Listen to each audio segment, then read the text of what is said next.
Parts of this story are undisputed. For starters, Army Specialist Justin Perez-Gorda was severely injured while serving our country in Afghanistan in January 2011.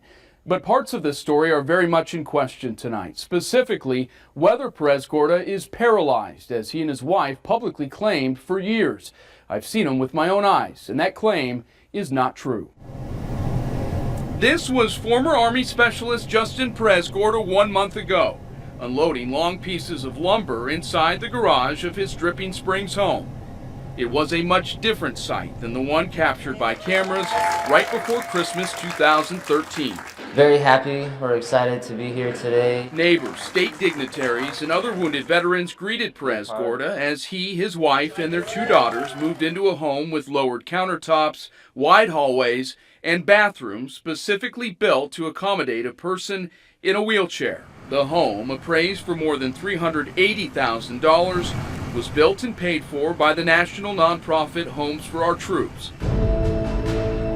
This YouTube video was shot by Homes for Our Troops before it awarded the house to Perez-Gorda and his wife. Executive Director Bill Ivey called it a video interview of sorts, later used to raise money to fund the new home. We're going to stay in this house, and it's going to be our home. The interview contains sensitive and specific information about the extent of Justin's wartime injuries, which included a traumatic brain injury, or TBI. He has permanent losses to both lower extremities. He's paralyzed from the belly button down. Perez-Gorda made the same claim when KENS 5 spoke with him in April 2012. I'm paralyzed. I have TBI. The medical assertion fell apart almost as soon as the Perez-Gordas rolled out the welcome mat. Within weeks, in January 2015, members of the community began to see something incredible: Justin walking around his property with no wheelchair in sight. When approached about Justin's recovery from paralysis, the couple became angry and withdrawn, according to Dripping Springs residents we spoke with, who asked us not to reveal their names. Their concerns made it to Homes for Our Troops, which repeatedly reached out to Justin last year.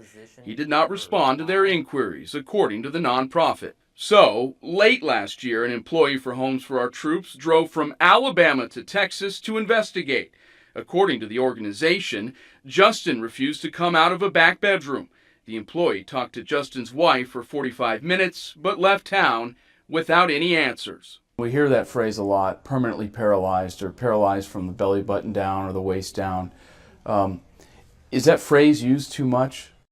It is. Dr. Jesse Neely, formerly of Brooke Army Medical Center's Warrior Clinic, is now the medical director of Reeves Rehabilitation Center at University Hospital. He says a traumatic brain injury alone rarely causes paralysis from the waist down. It has to actually be some kind of spinal cord injury. Correct. My rehab. So what were Perez-Gorda's injuries? He qualified for the home after completing the U.S. Department of Veterans Affairs grant process for specially adapted housing and passing a background check. The Army confirmed to the I-Team Perez-Gorda was medically retired from the military, but his medical records are sealed. Homes for Our Troops now believes Perez-Gorda actually has an incomplete spinal cord injury. Dr. Neely, who did not treat Perez-Gorda, says patients do not recover from these type of traumatic injuries this quickly. Where are they usually at 1 month after being wheelchair bound? They would be in outpatient physical therapy, utilizing a walker or other sort of assistive device to walk. Last month, we made a trip to Dripping Springs and sure enough saw what neighbors have seen for 17 months.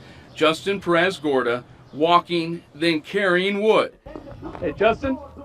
He stood face to face with us as he threw us off his property. We covered the building of this house back in 2013.